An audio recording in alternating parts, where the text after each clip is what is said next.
श्री शिवाय नमस्तुभ्यम। आप सभी भक्तों पर भगवान भोलेनाथ और माता पार्वती की कृपा सदैव बनी रहे। आप सभी को श्रावण मास के आखिरी और चौथे सोमवार की हार्दिक शुभकामनाएं। आज की वीडियो में आप सभी श्रवण करेंगे चौथे सोमवार व्रत की कथा। अगर आप सभी ने सोमवार का व्रत रखा है और नहीं भी रखा है तो आप इस दिन ये व्रत कथा जरूर सुने। इस व्रत कथा को सुनने मात्र से भगवान शिव और माता पार्वती का आशीर्वाद प्राप्त होता है और जीवन में सदैव मंगल ही बना रहता है। कथा को शुरू करने से पहले अगर आपने हमारे चैनल को अभी तक सब्सक्राइब नहीं किया है तो प्लीज़ चैनल को सब्सक्राइब कर लें और बेल आइकन को प्रेस कर लें, जिससे आप सभी को हिंदू धर्म से जुड़े सभी व्रत त्योहारों की वीडियोस देखने को मिलेंगी। आइए प्रेम और श्रद्धा भाव से श्रवण करती हैं सावन सोमवार व्रत की कथा। प्रेम से बोलिए भगवान भोलेनाथ की जय, माता पार्वती की जय। किसी नगर में एक साहूकार रहता था जिसके घर में धन की कोई कमी नहीं थी, लेकिन उसे संतान सुख प्राप्त नहीं हुआ था, जिस कारण वह बहुत परेशान रहता था। पुत्र प्राप्ति की इच्छा से वह हर सोमवार व्रत भी रखता था और पूरी श्रद्धा के साथ शिव मंदिर जाकर भगवान शिव और माता पार्वती की आराधना करता था। उसकी भक्ति भाव से माँ पार्वती प्रसन्न हो गईं और भगवान शिव से उस साहूकार के मनोरथ पूर्ण करने का आग्रह करने लगी। पार्वती जी की इच्छा सुनकर भगवान शिव ने कहा कि हे पार्वती, इस संसार में हर प्राणी को उसके कर्मों का फल मिलता है और जिसके भाग्य में जो है उसे भोगना ही पड़ता है। लेकिन पार्वती जी ने साहूकार की भक्ति का मान रखने के लिए उसकी मनोकामना पूर्ण करने के लिए कहा। माता पार्वती के आग्रह पर शिवजी ने साहूकार को पुत्र प्राप्ति का वरदान दिया, लेकिन साथ ही यह भी कहा कि इस बालक की उम्र केवल 12 वर्ष तक की होगी। माता पार्वती भगवान शिव की बातचीत को साहूकार सुन रहा था, जिसे सुनकर ना तो उसे कोई खुशी हुई और ना ही दुख हुआ। वह पहले की तरह शिवजी की पूजा करता रहा। कुछ समय के बाद साहूकार को पुत्र की प्राप्ति हुई। जब वह बालक 11 वर्ष का हुआ तो उसे पढ़ने के लिए काशी भेज दिया गया। साहूकार ने पुत्र के मामा को बुलाकर उसे बहुत सारा धन दिया और कहा कि तुम इस बालक को काशी विद्या धन प्राप्ति के लिए ले जाओ और मार्ग में यज्ञ कराते जाना। जहाँ भी यज्ञ कराओ वहाँ ब्राह्मणों को भोजन कराकर दक्षिणा देते हुए जाना।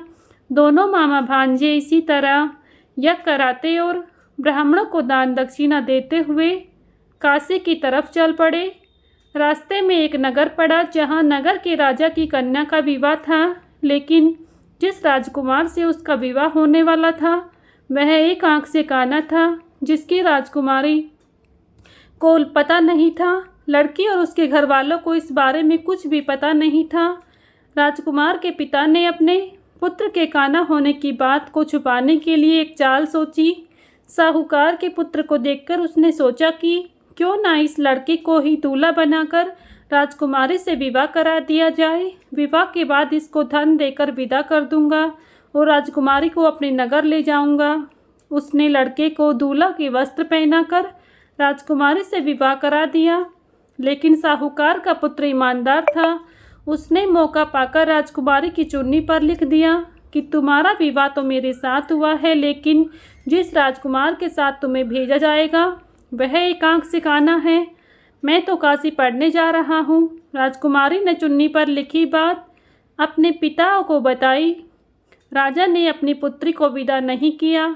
दूसरी ओर साहूकार का लड़का और उसका मामा काशी पहुँचे और वहाँ जाकर उन्होंने यज्ञ का आयोजन किया। जिस दिन लड़के की आयु 12 वर्ष की हुई उसी दिन यज्ञ रखा गया। लड़के ने अपने मामा से कहा कि मेरी तबीयत कुछ ठीक नहीं है। मामा ने कहा कि तुम अंदर जाकर सो जाओ। शिवजी के वरदान अनुसार कुछ ही देर में उस बालक के प्राण निकल गए। मृत भांजे को देखकर उसके मामा ने विलाप करना शुरू कर दिया। संयोगवश उसी समय शिवजी और माता पार्वती उधर से जा रहे थे। पार्वती ने भगवान से कहा, स्वामी, मुझे इसके रोने के स्वर सहन नहीं हो रहे हैं। आप इस व्यक्ति के कष्ट को अवश्य दूर करें। जब शिवजी मृतक बालक के समीप गए तो वह बोले कि यह उसी साहूकार का पुत्र है जिसे मैंने 12 वर्ष की आयु का वरदान दिया है। अब इसकी आयु पूरी हो चुकी है।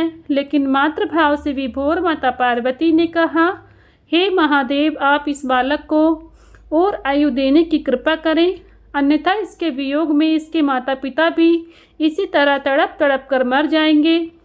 माता पार्वती के आग्रह पर भगवान शिव ने उस लड़के को जीवित होने का वरदान दिया। शिव जी की कृपा से वह लड़का जीवित हो गया।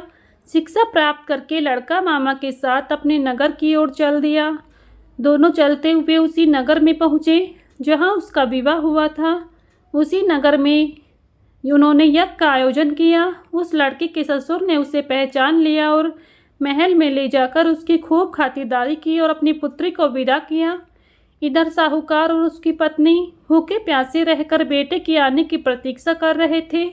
दोनों ने प्रण लिया था कि यदि उन्हें अपने बेटे की मृत्यु का समाचार मिला तो वह भी अपने शरीर त्याग देंगे। परंतु अपने बेटे की जीवित होने की बात सुनकर वह बेहद प्रसन्न हुए। उसी रात भगवान शिव ने व्यापारी के सौपन में आकर कहा, मैं तेरी सोमवार के व्रत करने और व्रत कथा सुनने से प्रसन्न होकर तेरे पुत्र को लंबी आयु प्रदान कर रहा हूँ।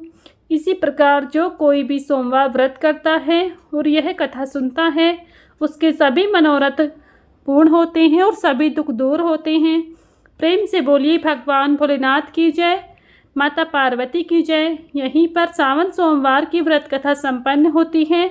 अगर आप सभी को हमारी ये व्रत कथा पसंद आई है तो प्लीज़ वीडियो को लाइक शेयर करें।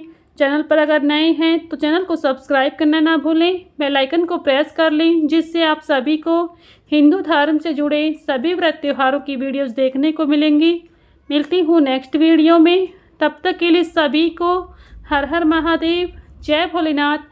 आप सभी भक्तों पर भगवान भोलेनाथ की कृपा सदैव बनी रहे।